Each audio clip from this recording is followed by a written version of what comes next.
Yo, what up, YouTube? Shotgun Shogun. It's Wednesday. There are 2 new units that I have to discuss. The first one was going to be the ML 4-star Bad Cat Armin. Really excited about this one. She is super cute. Hold on, we're gonna have to pause this real quick so that we can pull this up. Now I am. Learn, kitten. Now the voice. You and I are worlds apart. Not great. I'm the star. But hold on. Whenever I say, dude, I hate this. Whenever I talk about how I hate the voice actor, it's because the only voice actors that matter are the JP voice actors. I really don't care about the KR voices. I really don't care about the English voices because, well, I'm a dirty weeb. And so the moment that they were like, hey, we're gonna have JP people do all the voices, that was really all that mattered to me. So whenever they do these with the English, I'm like, cool, dude, this is gonna be the only time I ever hear this voice. Of this show,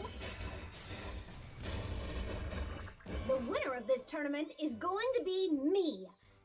Okay, now, so Bad Cat Armin seems to come from the Kill la Kill Strauss Tomica top model Lulika world.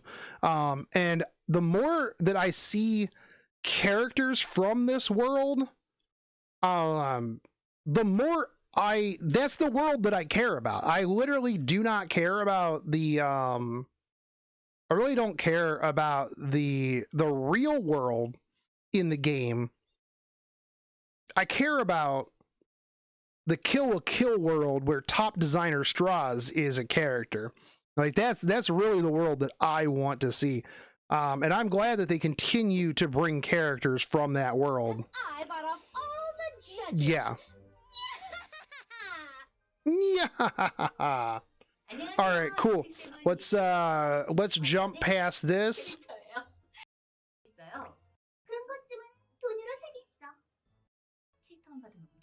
The Bad Cat Armin is. Okay, so here's the background. Granddaughter of the founder of Armiku, a high-end jewelry brand. She runs her own fashion brand, Bad Cat, working as both a designer and a model. I love it already, dude.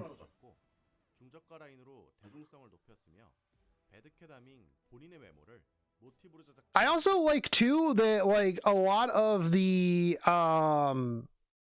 like people from this world have like these extra little cats, like these extra little things. Like designer Wilbet has one, Bad Cat Armin has one, Nyarmin.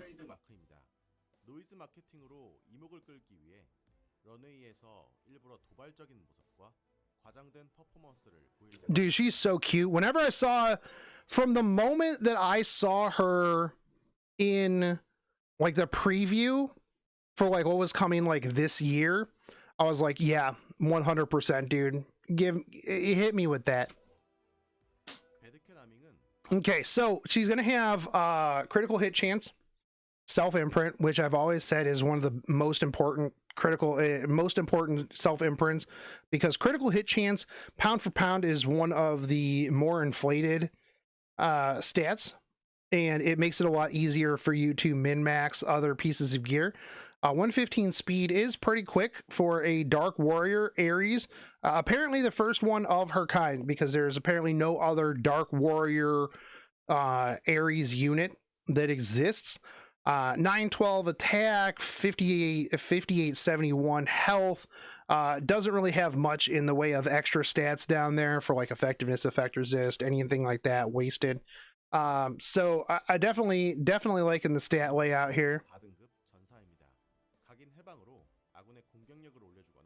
Attack imprint for everybody else is good, but let's be real, if you get multiple imprints of her, you go crit chance. Okay, so this is going to be her S2. Now this is Ketchum After being attacked, has a 40% chance to increase critical hit damage of the foremost ally for 1 turn before making the foremost ally counterattack. This is really big, especially if you're going into things like AoE, like a Lion, anything along those lines. This can be really, really good for anti-cleave because you have that 40% chance to gamble game into your first unit. Now, not only that, but it also increases critical hit damage, which is really, really solid. So critical hit damage increase and counterattacks, chances are probably going to kill whatever, depending on who is in your front slot. Now, if you're running things like Christie or Trozette, probably don't want to run with this because, well, it doesn't synergize very well. As you can see with the lineup here, you have the Landy in the front, which, I mean, a lot of times just aesthetically, you put your FCC in the front, right? Just because you're like, man, this looks good. This is where the tank needs to be in the front. Well, now you kind of have to worry about where things go.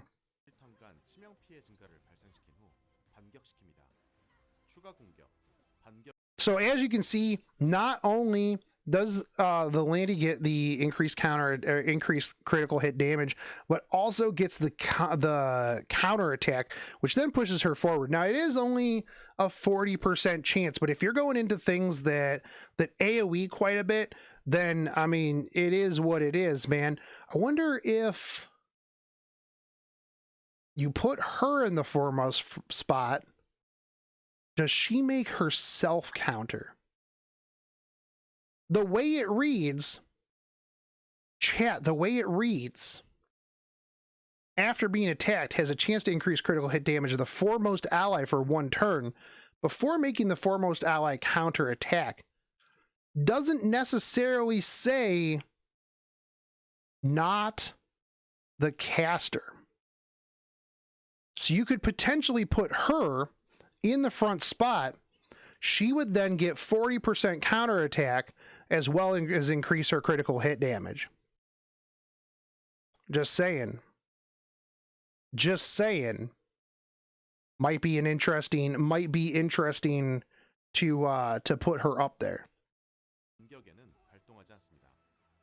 Everybody be thinking about, oh man, do I put Landy up there? Do I put Stenny up there?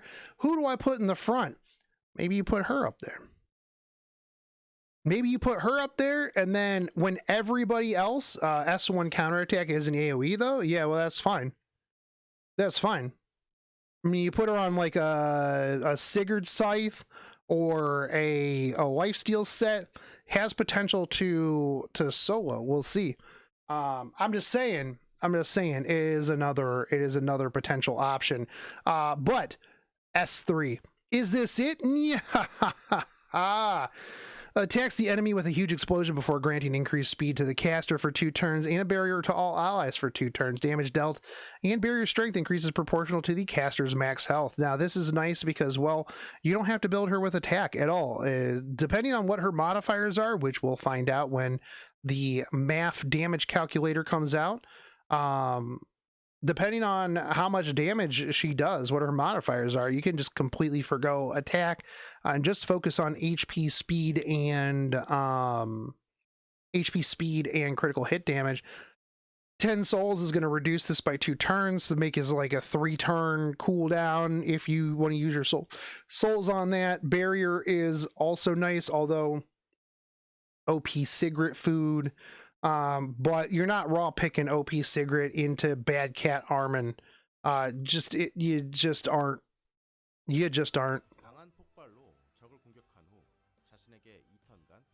Also increased speed, super good.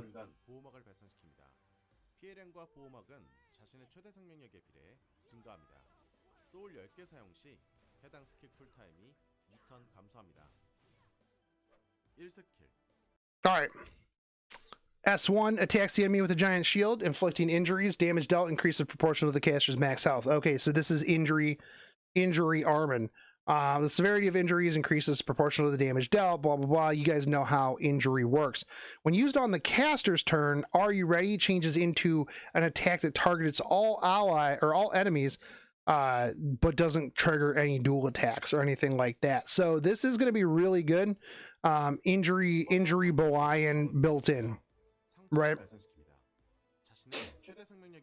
However, can be detrimental because, well, maybe sometimes you don't really want to like go in on that, but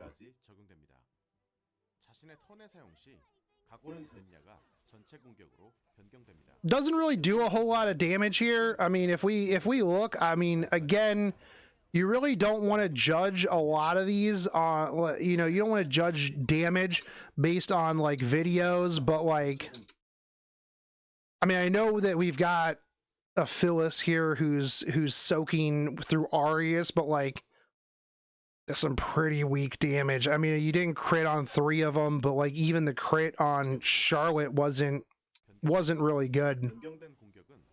So we'll have to see like what the modifiers and everything are. But overall, I really do like her kit a lot. I think that the ability to have that 40% gamble gaming on the S2 into the first unit is going to be real huge. Like if you put like a Spectre Tenebria up there or something along those lines, like that is a 40% chance to just absolutely hot dumpster pretty much anybody. And here's like one of the big things, right? When Last Rider Crow first came out, Last Rider Crow really heavily punished AoE teams, right? And Last Rider Crow kind of fell off a little bit with Injury Belian, stuff like that. This is another way to potentially punish or at least make your opponent kind of second guess their picks, their AoE picks into things where you're using like, you know, Guiding Light Landy or Spectre Tenebria or any other number of stealth units, right? Your Akali, things along those lines. So this is another option of keeping some of those safe. Not only that, but again, with the 40% chance, if they're rocking like a Belian, well, first off, it's never going to trigger if you're on the left-hand side. But when it's on the right-hand side in RTA, it will trigger 100% of the time. Just throwing that out there is what it is. I do think that a lot of her stuff is really interesting. Her S3 is cool. So it increases speed for the caster and the barrier for everybody. So, I mean, that's real big. Increased speed is probably one of my favorite things. So you'll probably want to build her like fast, tanky with high crit damage. I'm assuming that her modifiers are probably going to lean more towards the HP crit damage side, like an Alencia versus like an Aravi, where if you don't have attack in there as well, she's going to hit like a wet noodle. So, you know, 30k HP with, you know, no attack on an Aravi, not going to hit as hard because Aravi needs like a balance of stats. So we'll see what the modifiers are, but I think that, you know, aesthetically she's super cute. And like I've always said, if it's got a fang, you got to bang. It just is what it is, man. It just is what it is. And yeah, I mean, just look at that face, dude. Just look at that face. This is like an Astolfo-esque character. You gotta love it. And I'm super excited. I think that she's super cute. And I'm definitely gonna be pulling on her. But let me know in the comments what you guys think. Are you guys going to be pulling for her? I think it's interesting too that she's going to be the first one with the Mystic switch. So yeah, I definitely was going to pull, definitely wasn't going to buy Mystics for ML Sirmia, but maybe Bad Cat Armin. Maybe Bad Cat Armin. I'll catch you guys on the next one. We still have another unit, so whichever order you're watching this in, it'll be up either next or you already watched it. Either way, go watch all of them, comment on all of them, subscribe to the channel. Yeah, I'll catch you guys in the next one. Take it easy, homies. Peace.